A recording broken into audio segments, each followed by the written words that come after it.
বাংলাদেশের শিক্ষা খাত আসলে কোন পথে যাচ্ছে এবং এই শিক্ষা খাতের কোনো পরিবর্তন দরকার আছে কিনা, পরিবর্তন করতে হলে কি কি পদক্ষেপ নেওয়া উচিত? ধন্যবাদ আপনাকে। এইটা একটা সময় উপযোগী কথা। আমাদের দেশের শিক্ষা বলতে এখন আর কিছুই নাই। তা আমি ধন্যবাদ জানাবো এই সরকারকে, কিছুটা হলেও শুরু করেছেন। তা আমি আগামী দিনে যেটা বলবো, যারা নতুন বাংলাদেশ গড়ার জন্য আসবেন, আমাদের বর্তমান যে সরকার আছেন তারা ঘোষণা দিয়েছেন আগামী ফেব্রুয়ারিতে জাতীয় নির্বাচন অনুষ্ঠিত হবে, এবং যদি তাই হয় তাহলে একটা নতুন সরকার আসবেন এবং এসেই দেশ পরিচালনা করবেন, বাংলাদেশটাকে নতুনভাবে তারা গড়বেন। এর জন্য প্রথম ভিত্তি হলো শিক্ষা।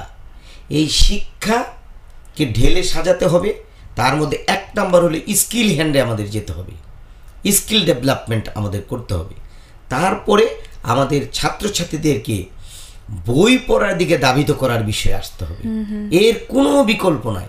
আমাদের ঢাকা ইউনিভার্সিটি থেকে পড়ে আমরা যখন পরীক্ষা নিই বাংলায়, যে শিক্ষক নিয়োগ পরীক্ষা, আমরা বলি আপনি একটা কবিতা বলেন তো, বলে যে আমি সাহিত্যের ছাত্র।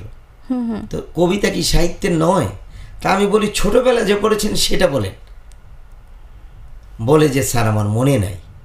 তাহলে এই লেখাপড়ার কি আছে? তো এই জন্য আমি অনুরোধ রাখবো আমাদের ছাত্রছাত্রীদের যেন নৈতিকতা পরিবর্তন আসে, শিক্ষকদেরকে ভালোবাসার জায়গায় আসে।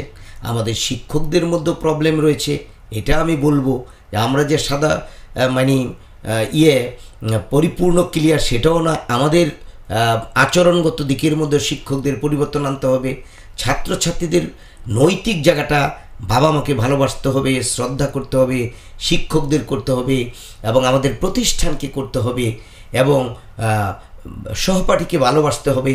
পাশাপাশি আমি মনে করি আমাদের সমাজের ছোট্ট ছোট্ট করে কাজ করতে হবে, যেমন স্কাউটিং বা এই যে বিভিন্ন ক্লাবের মাধ্যমে তাদের মন মানসিকতাকে এগিয়ে নিয়ে যাওয়ার জন্য, একজন মানবিক মানুষ হওয়ার জন্য, একজন সুন্দর মানুষ হওয়ার জন্য তাদের এটা প্রয়োজন।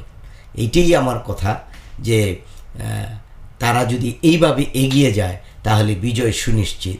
যদি লক্ষ্য থাকে অটুট, বিশ্বাস হৃদয়ে, হবেই হবে দেখা হবে বিজয়। দুধার চকলেটে একাকার হয়ে ওঠা প্রাণ লেয়ার, সম্পর্কের মিষ্টি ম্যাজিক।